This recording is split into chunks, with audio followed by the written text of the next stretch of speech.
Noong 1999, sa isang nursing home sa Louisiana, si Paul Edgecombe ay nabubuhay ng isang malungkot na buhay. Gustong-gusto niyang maglakad-lakad sa labas ng nursing home, labag sa patakaran, dahil gusto niyang bisitahin ang isang partikular na kubo malapit sa nursing home. Mas malakas at mas aktibo si Paul kaysa sa lahat ng iba pang nakatira sa tahanan. Nagsimula nang umiyak si Paul habang nanunood ng pelikula na Top Hat, pagkatapos ng hapunan sa tahanan. Nagpakita ng pag-aalala ang matandang kaibigan niyang si Elaine para sa kanya, at sinabi ni Paul na ang pelikula ay nagpapaalala sa kanya ng panahon na siya ay isang opisyal ng bilangguan na namamahala sa mga bilanggo sa death row sa Cold Mountain Penitentiary noong tag-araw ng 1935. Flashback sa 1935 kung saan nagtatrabaho si Paul kasama ang mga kapwa-bantay na sina Brutus, Brutal, Howell, Harry Terwilliger, Bill Dodge at Dean Stanton. Ang death row ay karaniwang tinatawag na The Last Mile, ngunit sa Cold Mountain, ito ay tinawag na The Green Mile, dahil ang sahig ay kulay ng mga kupas na dayap. Ang electric chair ay pinangalanang The Old Sparky. Ang 1935 ay ang pinakamasamang taon para kay Paul dahil nagkaroon siya ng impeksyon sa ihi. Ito ay isang masakit na impeksyon at naramdaman ni Paul na sa tuwing siya ay umiihi, parang dumadaan siya ng mga talim ng labaha. Si Percy Wetmore, isang sadista na may matinding galit, ay kamakailan lamang nagsimulang magtrabaho sa block ng mga bilanggo sa death row. Ayaw siya ng mga kapwa-bantay, ngunit hindi nila siya matanggal dahil sa koneksyon ng kanyang pamilya sa gobernador. Isang araw, dumating sa death row si John Coffey, isang higanteng lalaking Aprikano-Amerikano na nahatulan ng sexual na pag-atake at pagpatay sa dalawang batang puting babae. Gayunpaman, siya ay mahiyain, mahinahon magsalita, at emosyonal. Ang iba pang mga bilanggo ay sina Edward, Wharton, Arlen Bitterbach, Toot-Toot at iba pa. Si Percy ay isang sadistang lalaki at isang bantay sa block ni Paul. Si Percy ay nagkakatuwa sa pagturo na ang isang tao ay nasa death row at patuloy na inaasar sila upang ipaalala sa kanila ang katotohanan ito, sinusubukang pukawin sila sa isang away. Sinusubukan ni Paul na kontrolin si Percy ngunit walang nangyari. Sa kanyang sheet ng pagkakasala, nabanggit na nawawala ang dalawang batang babae mula sa isang tahanan sa Louisiana. Ang ama na si Klaus at ang mga kapitbahay ay naglunsad ng isang manhunt at natagpuan si John sa medyo malayo, sa loob ng gubat, kasama ang duguan na katawan ng kanyang dalawang anak na babae. Ipinahihiwatig na nararamdaman ni John ang kasaysayan ng isang tao sa pamamagitan ng pakikipag-ugnay sa kanila. Ipinahihiwatig din na si John ay nasa sakit, at sumisigaw, dahil siya ay nasaktan sa nangyari sa dalawang batang babae, hinimas niya ang kanilang buhok, habang siya ay nakahiga sa lupa na umiiyak at sumisigaw. Sinabi lamang ni John na sinubukan niyang bawiin ito, ngunit huli na nagpapahiwatig na sexual niyang sinalakay ang mga batang babae at pinatay sila. Samantala, dumating ang isang marahas na bilanggo na nagngangalang Wild Bill, upang bitiin dahil sa maraming pagpatay na nagawa niya sa panahon ng isang pagnanakaw. Si Wharton ay isang problemang bata sa lahat ng oras at tila may sakit sa pag-iisip. Gayunpaman, idineklara siyang may kakayahang mag-isip, at kaya siya ay nasa death row ngayon. Si Paul ay kasal kay Jan. Natuklasan nina Brutus at Dean ang isang daga sa cell block na nagtatago sa storage room.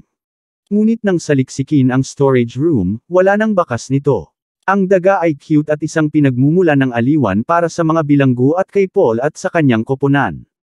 Naging kaibigan ng daga si Edward, na pinangalanan siyang Mr. Jingles. Kinuha ni Edward si Mr. Jingles bilang alagang hayop. Nang malaman ito ni Percy, nagpasya siyang patayin ito dahil nagdulot ito ng kagalakan sa buhay ng ibang tao.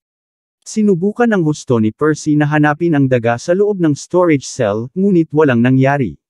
Naging sikat na sikat si Mr. Jingles at kahit ang mga politiko ay bumibisita sa bilangguan upang makita siyang magtanghal. Isang araw, habang inaasar ni Percy si Edward, nahuli ni Wharton si Percy at nagbanta na patayin siya. Sobrang natakot si Percy kaya naihi siya sa kanyang pantalon. Hindi mapigilan ang pagtawa ni Edward tungkol dito, at nakaramdam ng kahihiyan si Percy. Nangako si Percy ng paghihiganti kay Edward. Habang si Edward ay nasa death row, hiniling niya kay Paul na alagaan si Mr. Jingles habang wala siya.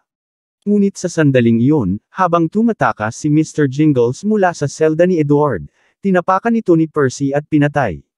Ipinakita ni John ang pambihirang mga kapangyarihan sa pamamagitan ng pagpapagaling sa impeksyon sa ihi ni Paul at muling pagkabuhay ng daga. Sa tuwing pinapagaling ni John ang isang tao, isang kawon ng mga insekto ang lumilipad mula sa kanyang bibig, na nagpapahiwatig na ang sakit ay pinalalabas mula sa kanyang sariling katawan. Naniniwala si Percy na pinalitan ni Brutus at Paul ang daga. Sa panahon ng kanyang pagsasanay, itinuro kay Percy na huwag kailanman itapon ang switch ng kuryente sa upuan, nang hindi binabasa ang tuwalya. Ang pagbabasa ng tuwalya ay nagdadala ng kuryente ng maayos sa utak at humahantong sa isang mabilis at walang sakit na kamatayan. Di nagtagal, nasaksihan ng bilangguan ang death row ni Arlen. Nangangailangan ng 2 set ng mga shock upang patayin si Arlen, nang ang unang pag-alog ay hindi mapigilan ang kanyang tibok ng puso. Nais ni Paul na maunawaan kung paano nagawa ng isang taong hindi marahas na tulad ni John na sexual na salakayin at patayin ang 2 batang babae. Wala namang nakaraang talaan si John, parang bigla na lang siyang sumulpot. Sinabi ng doktor na wala siyang duda na nagawa ni John ang mga krimen, ngunit ang kanyang paghuhusga ay lubhang naapektuhan ng kanyang pagkamuhi sa mga Aprikano-Amerikano, dahil ang kanyang sariling anak ay sinalakay ng aso at nabulag sa isang mata. Inihalin tulad ni Bert ang mga Aprikano-Amerikano sa mga aso. Hinihingi ni Percy na siya ang mag-asikaso sa pagpapatupad kay Edward Delacroix, nangangako na pagkatapos nito, lilipat siya sa isang administratibong posisyon sa Briar Ridge Mental Hospital. Nagkasundo sila, ngunit sinadya ni Percy na sirain ang pagpapatupad, sa halip na basain ang espongha na ginagamit upang i-conduct ang kuryente at gawing mabilis at epektibo ang pagpapatupad, pinatuyo niya ito, na nagdulot ng malaking pagkasira sa pagpapatupad. Literal na nag-init si Edward sa upuan at ang kanyang laman ay naluto mula sa loob ng kanyang katawan, at kalaunan ay nagliyab. Ang asawa ng warden ni Paul na si Hal ay nagdurusa sa isang tumor sa utak at si Hal ay naguguluhan. Nakumbinsi ni Paul si Hal na hayaan si Melinda na makipagkita kay John. Ibinunyag ni Paul kay Hal kung paano siya pinagaling ni John.